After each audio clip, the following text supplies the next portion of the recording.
आवाज आ रही है ना आप लोगों को? अच्छे से। यूके, उत्तराखंड। उत्तराखंड में कहाँ से है संदीप? स्पेशल जो जगह है आपकी वो बताओ जल्दी से।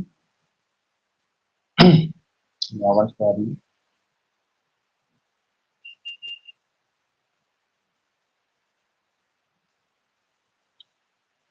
पिथौरागढ़। पिथौरागढ़। राय पिथौरा। पिथौरागढ़ से है। राय पिथौरा किसको बोला जाता है आपको पता है? पिथौरागढ़ क्यों फेमस है या फिर राय पिथौरा किसको बोला जाता है हिस्ट्री में, किसी को पता है क्या? राय पिथौरा, मुझे ये वर्ड सुने बहुत दिन हो गए। राय पिथौरा वर्ड जो है, I don't know but Sandeep बताएगा। संदीप पिथौरागढ़ रहता है।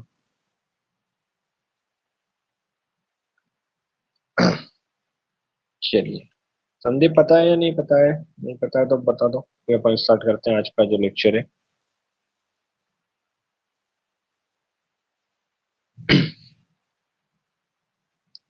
संदीप पता नहीं कहाँ चला गया।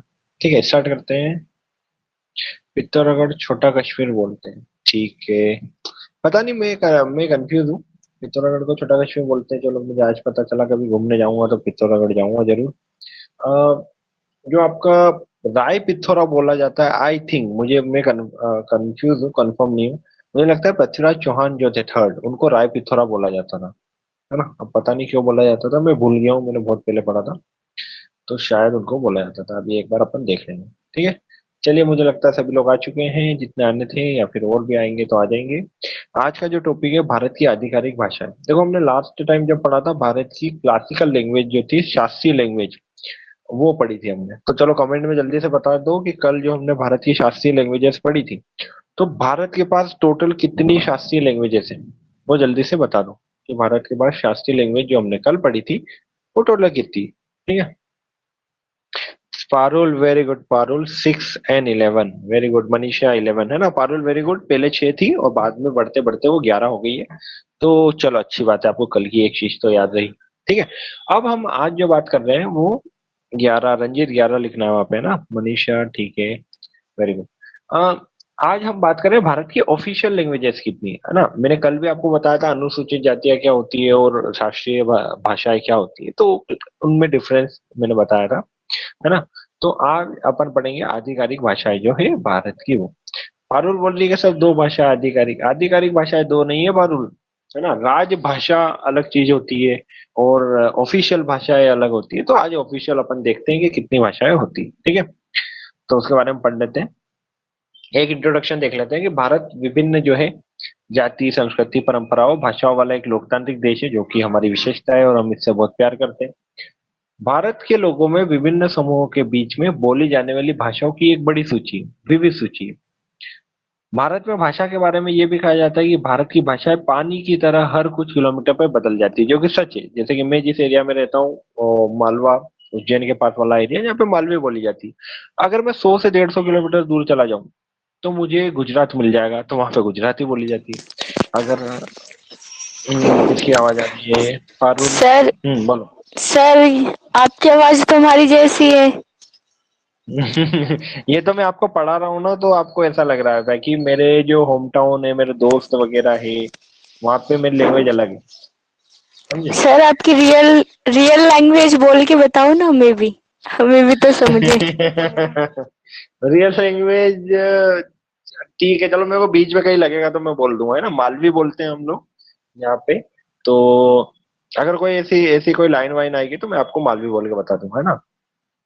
तो हमारे जैसे कि यहाँ पे मालवी बोली जाती है, जैसे मालवी में एक मैं लाइन में आपको बताता हूँ।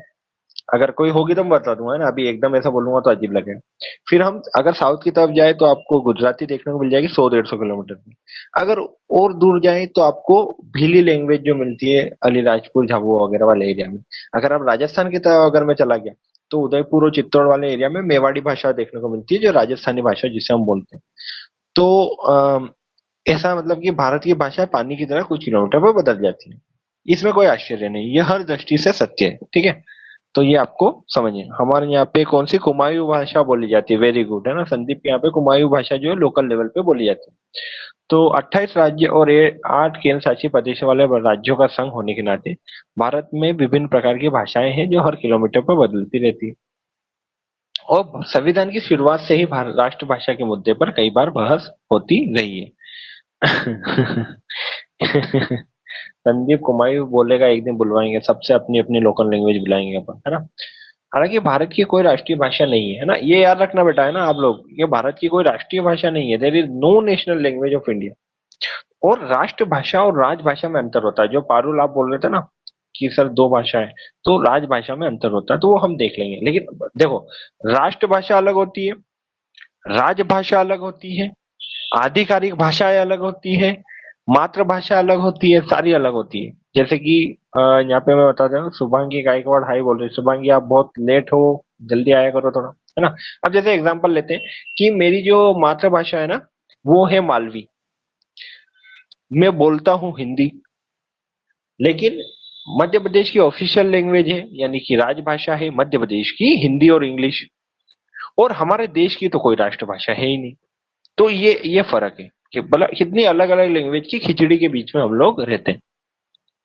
अब भारत की आधिकारिक भाषाएं देखते हैं ना, ये याद रखना, आधिकारिक भाषा अलग होती है, राजभाषा अलग होती है, राष्ट्रभाषा अलग होती है। राष्ट्रभाषा पूरे देश की होती है, एक ही होती है, जैसे कि हम बोल सकते हैं फ्रांस की फ्रेंच है। राजभाषा वो होती है जिसका यूज हम ऑफिशियल गवर्नमेंट की जो ऑफिशियल वर्किंग होती है उसमें करते हैं, चाहे वो हिंदी हो इंग्लिश हो। जैसे मध्य प्रदेश की जो दो राजभाषाएं हिंदी और इंग्लिश दोनों में वर्क होता है गवर्नमेंट का। फिर आधिकारिक भाषा वो होती है जो गवर्नमेंट जिन भाषाओं को मान्यता प्रदान करती है। तो हम देखते हैं कि गवर्नमेंट ने किन किन भाषाओं को मान्यता प्रदान कर रखी है भारत में। तो भारत अपनी विविध परंपराओं, धर्म, भाषाओं के साथ विविधता में एकता का चमकदार उदाहरण है। भाषा एक पुल के रूप में कार्य करती है और जो लोगों को जोड़ती है और प्रभावी संचार को सक्षम बनाती है। गुड इवनिंग दीक्षा, आप भी बहुत लेट हो गए। जैसे हमारे यहाँ पे कि तुम लेट हो गए, है ना। इस वर्ड को अगर इस लाइन को अगर मालवी में बोलना है कि तो थने बहुत मोड़ो वही, मोड़ो मोड़ो मतलब लेट हो गए, है ना। तो ये पारुल ने बोला था कि सर एक लाइन मुझे बोलना आपकी भाषा में, तो थने बहुत मोड़ो वैयो है ना, ऐसा करके हमारे यहाँ पे बोला जाता है, ठीक है, मालवी में। तो अगर बीच में कोई और लाइन मुझे जमी तो मैं आपको बोल दूंगा मालवी में, है ना। आप लोगों को से भी बोलूंगा कभी आप लोगों को बोलने के लिए, ठीक है। तो I think Parul is happy here now. तो भाषा एक पुल के रूप में कार्य करती है जो लोगों को जोड़ती है और प्रभावी संचार को सक्षम बनाती है। भाषाई सद्भाव के महत्व को समझते हुए भारत ने एक ऐसी भाषा की नीति अपनाई जो आधिकारिक भाषाओं को मान्यता देती है। गुड इवनिंग राजकुमार, आप भी हैप्पी हो, अच्छा ठीक है। ठीक है। भारत में आधिकारिक भाषाओं के साथ साथ उनकी उत्पत्ति और विशेषताओं को दर्शाने वाली एक तालिका दी गई। यहाँ से हमारा आज का लेक्चर शुरू होता है, ठीक है। तो फर्स्ट में जो आपकी तालिका उसमें है भाषा, सेकेंड उसका मूल, मूल यानी कि ओरिजिन कहाँ से हुआ, और फिर थर्ड है उसकी विशेषताएं। तो ये हम पूरा देखेंगे, ठीक है। तो अब देखते हैं। तो फर्स्ट लैंग्वेज है जो हमारी फेवरेट है, जिस भाषा में मैं आप तक अपना ज्ञान पहुंचा पा रहा हूँ, वो है हिंदी। मुझे बहुत हिंदी पसंद है, आप लोगों को भी हिंदी पढ़नी चाहिए, अगर पढ़ते हो तो अच्छी बात है।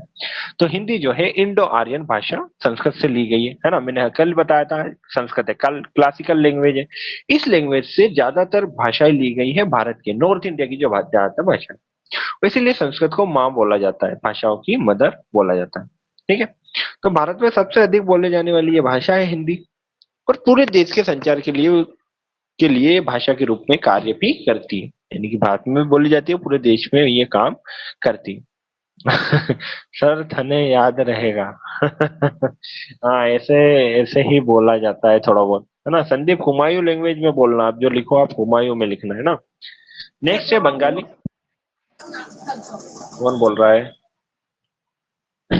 ठीक है। नेक्स्ट है बंगाली। तो बंगाली जो है ये भी संस्कृत से निकली हुई है, व्युत्पन्न होना यानी कहाँ, जहां से शुरुआत हो रही है, कहाँ से शुरुआत हो रही है इस बंगाली की, वो भी संस्कृत से हुई। यह भारत में दूसरी सबसे अधिक बोले जाने वाली भाषा है, ये याद रखना, मैंने कल भी बताया था, यूपीएससी लेवल का क्वेश्चन है ना। तो ये भारत में दूसरी सबसे अधिक बोली जाने वाली भाषा है, और इसकी एक समृद्ध साहित्यिक परंपरा है। यानी कि बंगाली भी एक क्लासिकल लैंग्वेज है ना, एक याद रखना, हिंदी क्लासिकल लैंग्वेज नहीं, हमने कल पढ़ा था, लेकिन बंगाली क्लासिकल लैंग्वेज है। Third one is Telugu. Telugu Dravidian भाषा है ना। भाषा का जन्म कब हुआ? सब भल भाल छा, सब ठीक हो, सब ठीक हो को बोलते हैं सब भल छा, कुमायूं, कुमायूं लैंग्वेज में संदीप बोल रहा है कि सब भलछा, यानी कि सब ठीक हो क्या। और शुभांगी पूछ रही है कि बादशाह का जन्म कब हुआ। कौन से बादशाह का शुभांगी, आपका तो question out of the context है। कौन से बादशाह की बात कर रहे हो आप, ये तो मुझे समझ में ही नहीं आया। क्वेश्चन करेक्ट करो अपना। ठीक है। तो तेलुगु जो है एक द्रविड़ भाषा है। तो द्रविड़ भाषा जो है वो संस्कृत से अलग होती है, ये आपको पता होना चाहिए। तो यह साहित्य के महत्वपूर्ण भंडार के साथ भारत की सबसे पुरानी भाषाओं में से एक है। ये हम कल देख चुके हैं कि तेलुगु जो है एक पुरानी क्लासिकल लैंग्वेज है, जो कि 2007 या 8 में इसको बनाया था हमने, क्या बनाया था, क्लासिकल लैंग्वेज घोषित किया था। सब भाषा का, सब भाषा का, भाषा का जन्म कब हुआ ऐसा बोल रही है लड़की शुभांगी। शुभांगी भाषा जो है अलग अलग टाइम पे जन्म हुआ। हमने कल की जो क्लासिकल, शायद आप नहीं थे, तो कल की क्लास में हमने क्लासिकल लैंग्वेज देखी थी, तो उसमें देखा था तमिल और संस्कृत जो है सबसे पुरानी लैंग्वेजेस में से एक है। उसके बाद बहुत सारी क्लासिकल लैंग्वेज निकलती है। तो तमिल और संस्कृत पुरानी लैंग्वेज में से है। तमिल और संस्कृत को बोला जाता है 3,000 साल पुरानी लैंग्वेजेस है ना। फिर है मराठी। मराठी भी संस्कृत से व्युत्पन्न है। यानी कि संस्कृत से अभी तक हमने 3 लैंग्वेज देख ली, हिंदी, बंगाली, मराठी। और यह महाराष्ट्र राज्य की आधिकारिक भाषा है और इसकी लंबी साहित्यिक और सांस्कृतिक विरासत है, जो कि हम कल देख चुके हैं, है ना। अभी हम क्या बात कर रहे हैं, आधिकारिक भाषाओं की बात कर रहे हैं, याद रखना। आई थिंक टोटल आधिकारिक भाषा हमारी 22 भाषाएं है ना, वो हम आगे देखेंगे। फिफ्थ है तमिल। तमिल वर्ल्ड की ओल्डेस्ट लैंग्वेजेस में से आती है, द्रविड़ भाषा परिवार से आती है, और यह भारत की शास्त्रीय भाषाओं में से एक है, और इसकी एक समृद्ध साहित्यिक परंपरा है, जो कि हम सभी जानते हैं, हमने कल वो देख ही ली थी। फिर उर्दू के बारे में आते हैं, तो उर्दू जो है फारसी अरबी से व्युत्पन्न है। अब देखो, हाँ, इंडिया में मैंने आपको कल बताया था। कोई बताएगा कि इंडिया में मुगल टाइम पीरियड में कौन सी लैंग्वेज चलती थी, मुगलों की आधिकारिक भाषा कौन सी थी, यानी मुगल कोर्ट में कौन सी भाषा चलती थी, ये मैंने कल बताया था आप लोगों को। अगर किसी को याद है तो बताओ जल्दी कमेंट करके। ठीक है। तो उर्दू जो है फारसी और अरबी से व्युत्पन्न, इन दोनों से मिलके बनी है। इसमें कुछ वर्ड जो है बाद में और भी आए थे। तो यह फारसी अरबी लिपि में लिखी जाती है और भारत में मुस्लिम समुदाय से जुड़ा हुआ है। भारत के साथ साथ ये उर्दू जो है पाकिस्तान में भी यूज की जाती है। ठीक है। फारसी, वेरी गुड पारुल, फारसी, वेरी गुड, वेरी गुड, बिल्कुल सही आंसर है आपका, है ना। फारसी लैंग्वेज, ये जो यहाँ पे है ना, ये फारसी दिख रही है, ये लैंग्वेज थी मुगलों की कोर्ट में। जब बाबर इंडिया आया था ना, तो बाबर तो टर्किश लैंग्वेज में, तुर्की भाषा में बात करता था। लेकिन बाबर के बाद जो भी है, वो हुमायूं है, अकबर है, जहांगीर है, शाहजहां है, औरंगजेब है, ये सभी फारसी भाषा में बात करते थे, और कोर्ट की लैंग्वेज भी फारसी थी, और फारसी से ही बाद में हिंदी बनती, है ना। Very good Manisha. So next है गुजराती। गुजराती भी वो किससे व्युत्पन्न है, तो संस्कृत से बनी हुई है। इसकी एक अनूठी लिपि है, जो कि हम देख चुके हैं, और यह गुजरात राज्य में व्यापक रूप से बोली जाती है। मैं गुजरात के पास ही रहता हूँ, अभी मैं 2-4 दिन लास्ट वीक ही अहमदाबाद गया था, तो यहाँ पे सब गुजराती चलती है। गुजराती बहुत ही क्यूट स्वीट सी लैंग्वेज है, बहुत अच्छा लगता है बोलने में, है ना। फिर नेक्स्ट है कन्नड़ा। कन्नड़ा भी हम कल पढ़ चुके हैं, द्रविड़ भाषा है, और ये क्लासिकल लैंग्वेज भी है। इसकी एक समृद्ध साहित्यिक परंपरा है, और ये कर्नाटक राज्य में व्यापक रूप से बोली जाती है। ठीक है। नेक्स्ट है ओरिया, है ना। ये ओरिया यहाँ पे लिखा हुआ है, इसको ऐसे भी लिख सकते हैं हम लोग, ओडिया, है ना, ओडिया, उड़िया, जो भी है, इस टाइप से भी आप इसको लिख सकते हो। ये भी संस्कृत से व्युत्पन्न हुई है, और ये उड़ीसा राज्य में देखने को मिलेगी। इसकी एक विशिष्ट जो है लिपि है, यह ओडिशा राज्य में बोली जाती है, ये बता चुका हूँ। Next one is Punjabi. Punjabi भी संस्कृत से व्युत्पन्न है। नॉर्थ इंडिया में जितनी भी लैंग्वेजेस है, मोर और लेस वो संस्कृत से ही बनी हुई है। या गुरुमुखी लिपि में लिखा गया है। गुरुमुखी लिपि जो होती है, आपने देखा होगा कहीं पे पंजाबी लिखी होती है, तो वो अलग लिपि रहती है उनकी, और ये पंजाबी भाषा परिवार से जुड़ी हुई है। Next one is Malayalam. Malayalam Kerala में, कहाँ पे, केरला। मलयालम जब भी आए तो केरला, ठीक है। और ये द्रविड़ भाषा परिवार से जुड़ी हुई है, और इसकी एक विशिष्ट लिपि भी है, और ये केरल राज्य में बोली भी जाती है। ठीक है। अगले देखते हैं हम असमिया। असमिया लैंग्वेज जो है मागधी प्राकृत से व्युत्पन्न है, ये याद रखना। देखो, प्राकृत कल हमने देखी थी, प्राकृत, पाली, मराठी, बंगाली को भी, और असमिया, इनको क्लासिकल लैंग्वेज का दर्जा दिया हुआ है। प्राकृत लैंग्वेज में जैन धर्म के जो ग्रंथ है, आगम, वो लिखे गए। तो प्राकृत और जन साधारण की भाषा थी ये पुराने टाइम पे। तो असमिया जो लैंग्वेज है वो प्राकृत से, मागधी प्राकृत से जुड़ी हुई है। यह विशिष्ट लिपि है, और यह असम राज्य में बोली जाती है, आज भी बोली जाती है। Next one is Maithili. आप लोगों ने सुना होगा मैथिली के बारे में। यह संस्कृत से व्युत्पन्न है और ये मिथिलाक्षर लिपि में लिखी जाती है और बिहार राज्य में बोली जाती है। बिहार से कौन है अपने यहाँ पे? नूर सभा है ना। आई थिंक नूर सभा आज एब्सेंट है शायद। नूर सभा और कौन है बिहार से? एक और कोई थे, राजकुमार रंजीत। आप में से कौन है बिहार से? मैं, मनीषा। मनीषा, मनीषा आप कहाँ से हो बिहार में? वहां पे कौन सी लोकल लैंग्वेज बोली जाती है? जल्दी बताना। है ना। रंजीत, रंजीत आप भी बिहार से हैं क्या? तो कौन सी लैंग्वेज बोली जाती है बता देना जल्दी से, वहां पे लोकल लेवल पे। छपरा। अब ये कौन सी लैंग्वेज है? ये तो मैं पहली बार सुन रहा हूँ। है ना। मिथिला, मैथिली बोली जाती है क्या? मैथिली या फिर भोजपुरी? पारुल बोल रही है रंजीत को कि बोल दो आपकी भाषा। है ना। भोजपुरी, ठीक है भोजपुरी। अच्छा छपरा से हो? छपरा ये जगह का नाम है। रंजीत बोल रहा है मैं छपरा बिहार से हूँ। ठीक है, और भोजपुरी वहां पे चलती है। ठीक है। मनीषा आप जहाँ रहते हो वहां पे कौन सी लैंग्वेज चलती है? ठीक है। तो मैथिली जो है बिहार में ठीक है बोली जाती है। मैथिली। हाँ। सर, भोजपुरी बोली जाती है। भोजपुरी बोली जाती है ना, तो भोजपुरी बोल के बता दो। भोजपुरी, भोजपुरी तो आती है। चलो बोलो, कुछ आ रहा है कुछ बोलो तो बताओ, कुछ बोल सकते हो तो। कैसे हो को कैसे, क्या कैसे बोलते हैं? आप कैसे हो इसको भोजपुरी में कैसे बोलेंगे? र- रउरा कैसन कैसन बानी? ठीक बानी ना? कैस कैसन मानी, है ना। कैसे हो को कैसन मानी। मैंने मूवीज देखी है भोजपुरी की, थोड़ा बहुत वीडियोस भी देखे हैं, तो मुझे समझ आती है थोड़ी। कैसन बानी, और कैसन बा, सर, और ये सर बोला जाता है। हम्म। और बोला जाता है सर कि बहुत सारी लैंग्वेज बोली जाती है सर, हिंदी भोजपुरी सब बोली जाती है।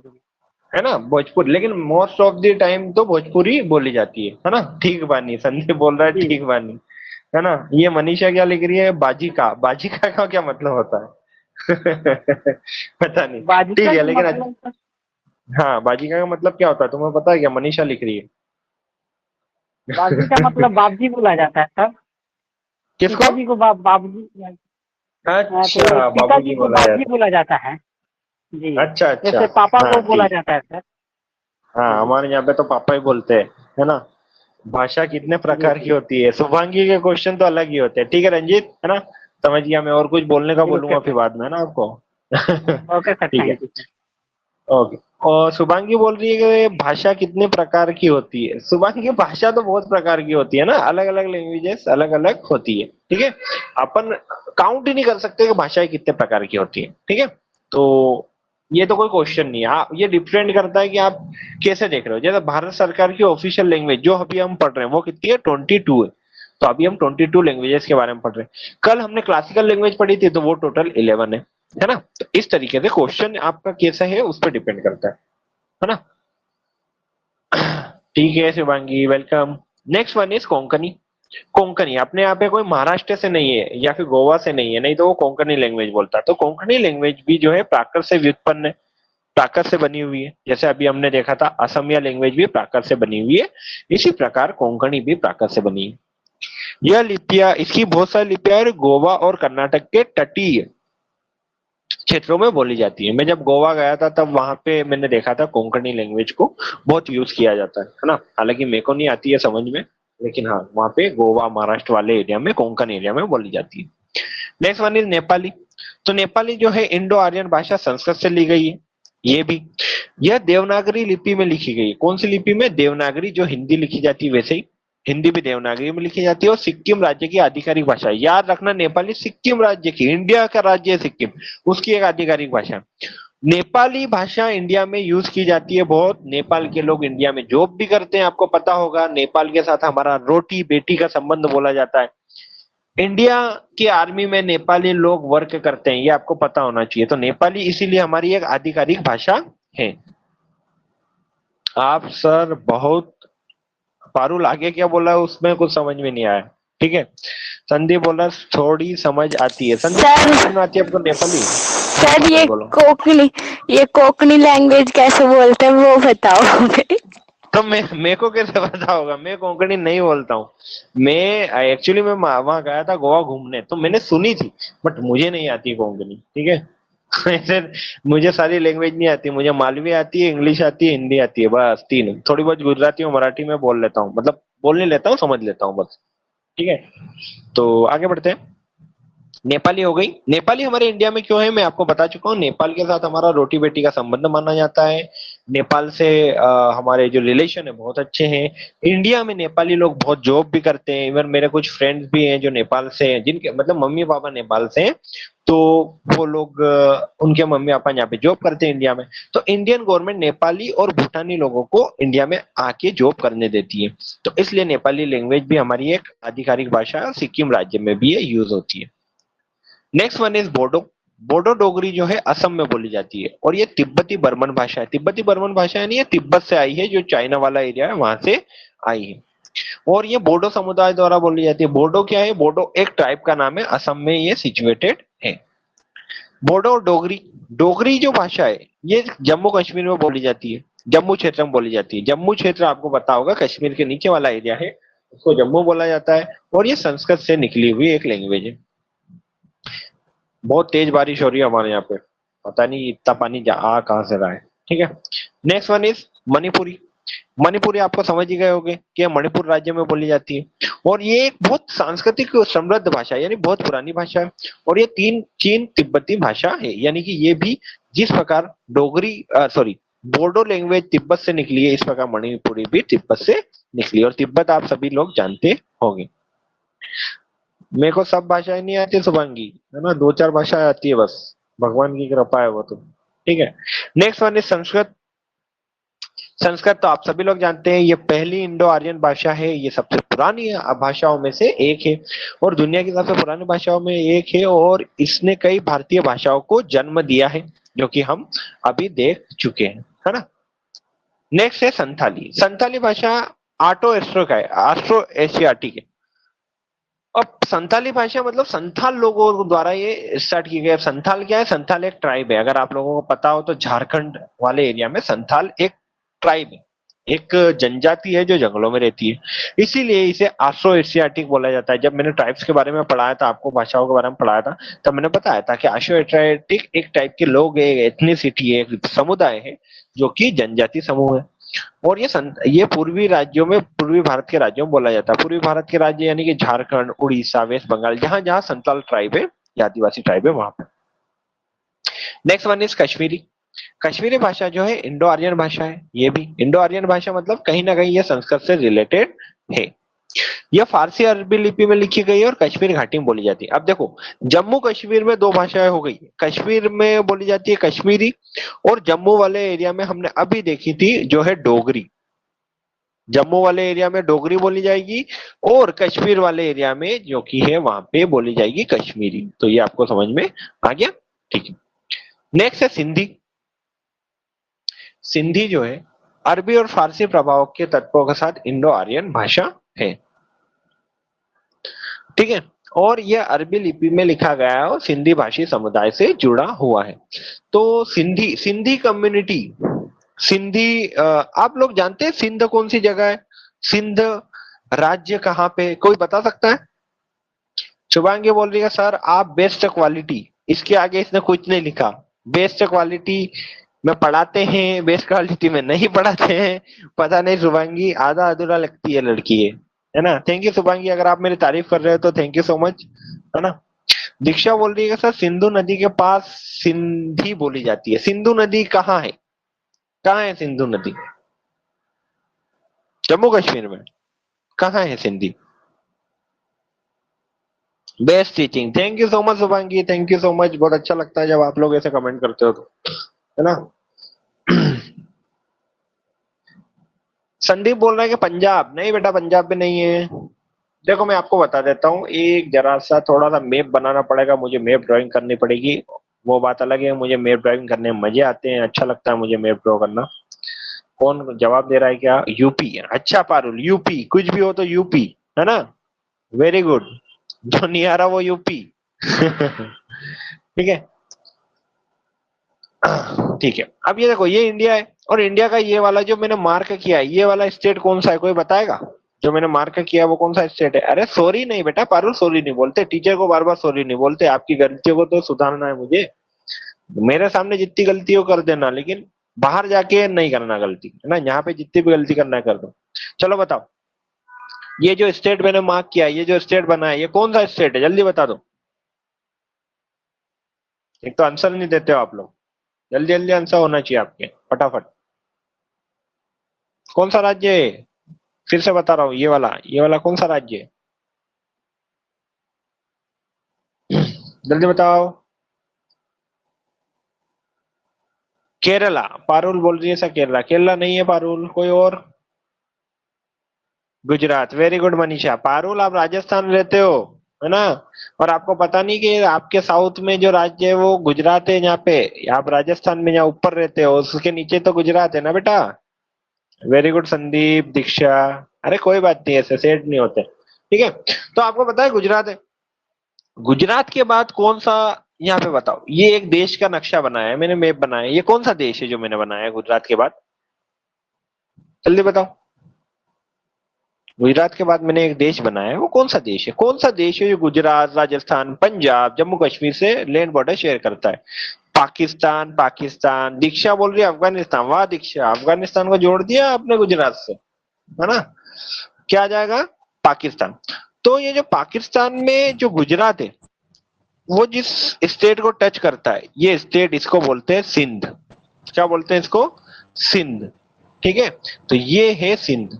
सिंध है, गुजरात से टच होता है, और ये पाकिस्तान का स्टेट है। तो हम लोग क्यों इसको यूज करते हैं सिंधी लैंग्वेज को, बताओ। सिंध तो पाकिस्तान में, फिर इंडियंस जो है सिंधी लैंग्वेज क्यों यूज कर रहे हैं? ये क्वेश्चन आना चाहिए आपके दिमाग में। राजकुमार बता रहे हो क्या आप आंसर? Very good Shubhangi. देखो, आफ्टर इंडिपेंडेंस, जब इंडिपेंडेंस हुआ था ना, तो इंडिपेंडेंस के बाद जो सिंध वाला एरिया, यहाँ पे बहुत ज्यादा हिंदू रहते थे। तो ये हिंदू जो है, पार्टीशन के बाद पाकिस्तान से इंडिया आ गए थे। तो जब ये इंडिया आए, तो ये अपने साथ अपना लैंग्वेज और कल्चर भी लेके आए। तो सिंधी जो लैंग्वेज है, सिंधी जो लोग हैं, जो सिंध से इंडिया आए थे, हिंदू जो थे, वो लोग सिंधी लैंग्वेज यूज करते हैं। और आज इंडिया में बहुत सारे लोग सिंधी है ना, तो वो अपने इस लैंग्वेज को यूज करते हैं। पाकिस्तान से जो लोग इंडिया आए थे, वो सिंधी लैंग्वेज यूज करते हैं। इसलिए सिंधी भाषा जो है, भारत की एक आधिकारिक भाषा है। ठीक है। राजकुमार, आपका माइक जो है वो चालू है, वो उसको म्यूट कर दो जल्दी से, है ना।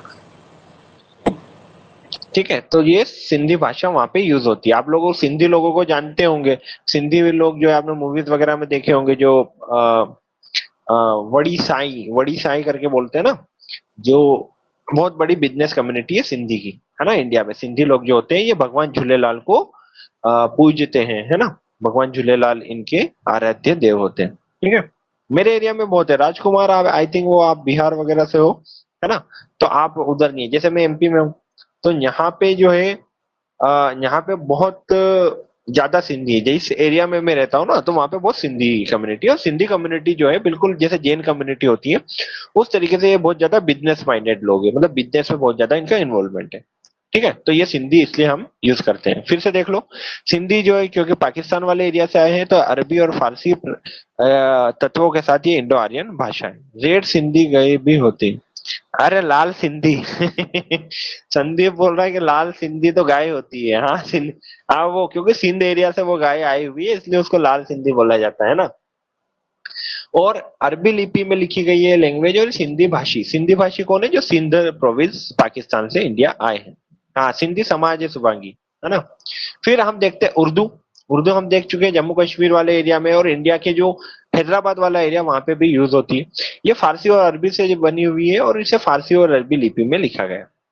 ठीक है, तो इस तरीके से हमने जो 22 भारतीय भाषाएं हैं, जो कि हमारी आधिकारिक भाषा है। देखो, टोटल 22 भाषाएं हैं जो हमारी आधिकारिक भाषा है। आधिकारिक भाषा है कहाँ पे? हमारे कॉन्स्टिट्यूशन के 8th शेड्यूल में ये लिखी गई है। कहाँ पे लिखी गई है? कॉन्स्टिट्यूशन के 8th शेड्यूल में लिखी गई है ना।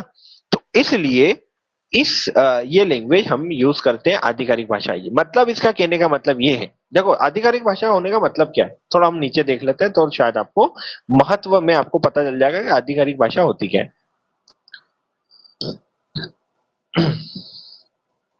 तो भारत में आधिकारिक भाषाओं को मान्यता देने की उत्पत्ति इसकी विस्मयकारी सांस्कृतिक और भाषाई बहुलता की आंतरिक मान्यता में दृढ़ता से निहित है। ये तो आप आंसर लिखोगे तो आप इसको लिख सकते हो। तो राष्ट्र में बोली जाने वाली 1600 से अधिक भाषा, देखो है ना शुभांगी, आप पूछ रहे थे कितनी भाषा है, 1600 भाषाएं हैं हमारे देश में, है ना। तो बहुत सारा इनका महत्व है, बहुत सारा इनका भावना है और ये सशक्तिकरण को बढ़ावा देती है। अब आधिकारिक भाषाओं को मान्यता देने का महत्वपूर्ण पहलू ये है कि भाषा एक समुदाय की सामूहिक स्मृति और ज्ञान को वहन करती है, यानी कि सबकी एक जैसी होती है। और आधिकारिक भाषा मान्यता के माध्यम से सरकार का लक्ष्य भविष्य की पीढ़ियों के लिए इस अमूर्त सांस्कृतिक विरासत को क्या करना है, सुरक्षित रखना है।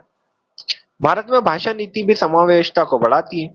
सरकारी सेवा, कानूनी दस्तावेजीकरण, शैक्षणिक संस्थानों तक निर्बाध पहुंच की गारंटी के साथ सरकारी प्रयास में गुड सर, ये एमजी का क्या मतलब होता है शुभांगी, है ना।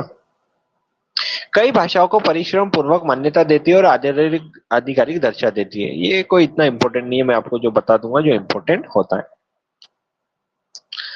चलो, संविधान के अनुसार भारत की आधिकारिक भाषा कौन सी है वो देख लेते हैं। तो देश की सांस्कृतिक विविधता के कारण किसी भी भाषाओं को भारत की आधिकारिक भाषा का दर्जा नहीं मिला। ये तो आप सभी जानते हो, भारत की कोई नेशनल लैंग्वेज नहीं है, राष्ट्रभाषा नहीं है। भारत में 44% से भी कम आबादी हिंदी बोलती है। अभी ये हटा दो, कम हटा दो। भारत में 44% आबादी हिंदी बोलती है और अब तो ये जो रेशियो है ये बढ़ चुका है ना। कई वर्षों से हिंदी को राजभाषा बनाने की चर्चा चल रही है, लेकिन इसमें सफलता नहीं मिली। भारतीय संविधान के अनुसार आज तक कोई ऐसी भाषा नहीं है जिसे भारत की राष्ट्रीय भाषा के रूप में नामित किया जा सके। बताओ शुभांगी, हम बता ही नहीं रहे शुभांगी, तो एमजी का मतलब, ठीक है। भारत की आधिकारिक भाषा से संबंधित ये जो प्रावधान, ये इंपॉर्टेंट है आपके लिए, यूपीएससी में सीधा क्वेश्चन आएगा ये भाषा से।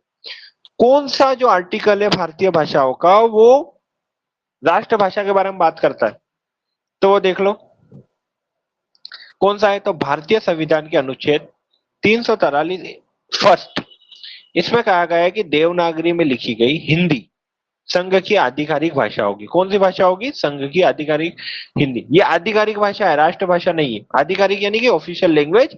ऑफिशियल लैंग्वेज का मतलब होता है कि इस लैंग्वेज में आप यूज कर सकते हो, गवर्नमेंट ऑफिस में इस भाषा का यूज कर सकते हो, ये याद रखना, है ना।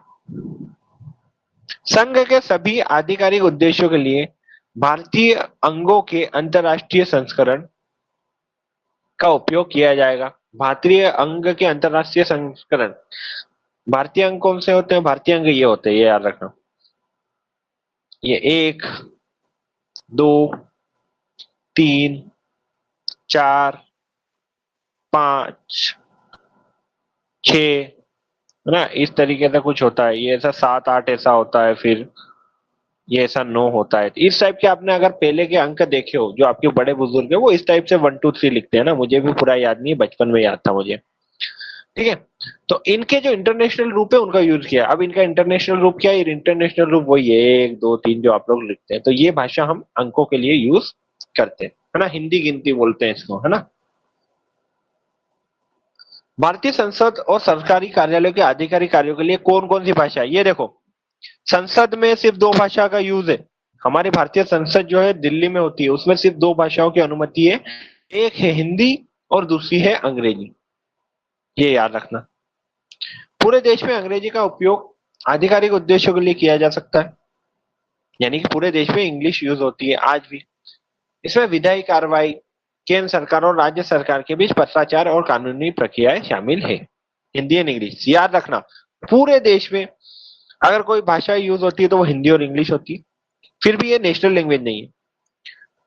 अगर आपको साउथ इंडिया में किसी से बात करनी है आधिकारिक रूप से तो आप इंग्लिश में उसको भेज सकते हैं। अगर सिर्फ नॉर्थ इंडिया में बात हो रही है तो हिंदी में भेज सकते हैं। अनुच्छेद 343 के अनुसार केंद्र सरकार हिंदी बेल्ट के राज्यों के साथ केवल हिंदी में संवाद करती है, ये देख लेना। इंग्लिश कब यूज करेगी सेंट्रल गवर्नमेंट, मान लो मोदी जी है तो मोदी जी को मध्य प्रदेश के जो सीएम है उनसे बात करनी है। चलो बताओ मध्य प्रदेश के सीएम कौन है, मध्य प्रदेश के सीएम कौन है, आपको लिखना है आपके कमेंट बॉक्स में। तो मान लो मोदी जी को अगर मध्य प्रदेश के सीएम से बात करनी है तो कौन सी भाषा में बात करेंगे, हिंदी भाषा में। लेकिन उसी समय मान लो मोदी जी को तमिलनाडु के सीएम जो है एम के स्टालिन, जो तमिल भाषा में बात करते हैं, तो उनके साथ बात करनी है तो ना मोदी जी को तमिल आती है ना उनको हिंदी आती है, तो वो कौन सी भाषा में बात करेंगे, इंग्लिश भाषा में बात करेंगे। तो ये डिफरेंस है ना। मगोन यादव राजकुमार गुर्जर ने लिखा मोहन यादव को मगोन यादव लिख दिया। मोहन यादव है ना, Mohan Yadav is the CM of MP. ठीक है, नेक्स्ट, राज्यों के साथ बातचीत करते समय अंग्रेजी को सहयोगी राजभाषा के रूप में यूज किया जाना चाहिए। वेरी गुड है ना, very good Manisha and Parul, very good. Mohan Yadav is the CM of MP है ना, जहाँ पे मैं रहता हूँ। राज्यों के साथ बातचीत, शुभांगी क्या बोल रही है, राज्यों के साथ बातचीत मतलब समझा नहीं। शुभांगी क्या लिख रहे हो? आधिकारिक भाषाएं देख लो जल्दी से। संविधान की 8वीं अनुसूची के अनुसार भारत में कितनी आधिकारिक भाषा है? 22 आधिकारिक भाषा है। और भारत में आधिकारिक भाषाओं का क्षेत्र भाषाई खजाने का एक भंडार प्रस्तुत करता है। इनमें से प्रत्येक दीप्तिमान टेपेस्ट्री में अपने अद्वितीय रंग का योगदान देता है। ये तो आपको आंसर लिखने में हेल्प करने वाली चीज है। कितनी भाषाएं याद रखना, भारत में कितनी भाषाएं? 22 भाषाएं हैं की आधिकारिक भाषा। ठीक है, तो आज का मैं यहीं पे खत्म करूंगा है ना, मैं आपको ज्यादा इसको यूज नहीं करूंगा। एक मैं आपसे देख लेता हूँ, अगर कोई क्वेश्चन अगर रह गए हमारे पास तो मैं क्वेश्चन लेना चाहूंगा आपके लिए।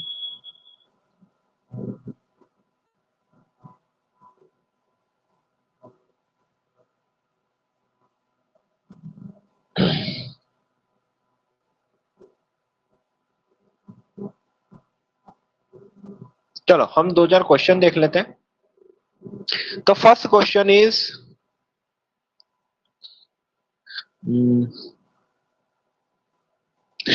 फिर से लैंग्वेज बोले ऐसा? ठीक है, देखते हैं, अगर मेरा मन किया तो मैं बोलूंगा। ठीक है, फर्स्ट क्वेश्चन आप सभी के लिए, आपके अगर अच्छे नंबर आए, अच्छे आपने आंसर किए, तो मैं बोलूंगा कि भारतीय संविधान में 8वीं अनुसूची में कितनी भाषाएं शामिल है? बताओ, कोई ऑप्शन नहीं दे रहा हूं मैं इसके लिए।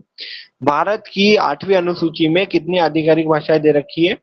तो पारुल ने दिया है 22, संदीप का 22, वेरी गुड। ठीक है, ये तो आंसर आपने सबने सही दिया। दीक्षा, रंजीत, मनीषा सब ने 22 दिया, वेरी गुड। आप सबने अच्छे से आंसर इसका किया है। ठीक है, आंसर है 22, अभी मैंने आपको बताया। ठीक है, पहले कितनी भाषाएं थी? 14 थी, बाद में इसमें धीरे धीरे ऐड करके, हाँ हाँ मैं बोल दूंगा पारुल, अगर मेरे को एकदम ऐसा कभी लगेगा तो मैं बोल दूंगा। देखो, पहले जब कॉन्स्टिट्यूशन बना 1950 में, तब 14 भाषाएं थी, अब इसमें 22 भाषाएं शामिल है। सेकेंड क्वेश्चन बताऊं, अब ये आपको पता नहीं होगा है ना, ये आपको, ठीक है, मैं जब पढ़ाऊंगा तब मैं आपको बोलूंगा। अच्छा, निम्न में से कौन सी भाषा शास्त्रीय भाषा नहीं है, वो आपको बताना है ना। तो ये भी लिखा हुआ है, तमिल, संस्कृत, कन्नड़ और नेपाली में नेपाली जो है वो शास्त्रीय भाषा नहीं है ना, क्योंकि हम पढ़ चुके हैं।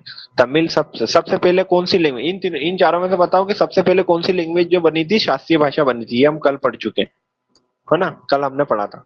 कौन सी भाषा थी जो शास्त्रीय भाषा बनी थी सबसे पहले? Very good Sandeep, Manisha B. B नहीं है, बी नहीं है, बी नहीं है, बी नहीं है, तमिल। मनीषा, सिर्फ मनीषा को याद रहा, तमिल जो है सबसे पहले 2004 में शास्त्रीय भाषा बनी है ना। वेरी गुड रंजीत, शुभांगी, है ना, कोई बात नहीं। चलो आज मैं फिर यहीं पे क्लास एंड करता हूँ, क्योंकि हमको कल पढ़ेंगे जब तब ये आपके क्वेश्चन अच्छे से हो पाएंगे, मुझे ऐसा लगता है। तो मैं आज यहीं पे क्लास एंड करना चाहूंगा। चलिए, अभी तक जो मैंने आपको पढ़ाया वो सब समझ में आया आप लोगों को? अगर समझ में आया तो यस कर दो, अगर कोई डाउट है तो जल्दी से पूछो। ठीक है,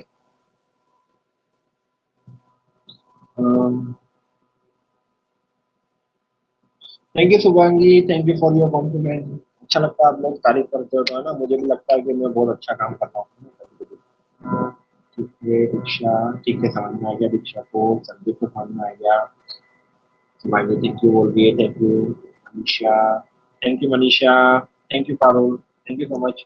और मैं आपको बोलना चाहूंगा कि हमने मालवी में बोल दिया, वो पारुल ने बोला था, तो मालवी में बोलते कि अपना ध्यान रखना, कैसे बोलेंगे, हमारो, अपने, तुम्हारा का उसमें बोलते थमारो, तो थमारो, थमा सब लोगों को थमी ध्यान रखना, ध्यान रख के इसको बोलते हैं।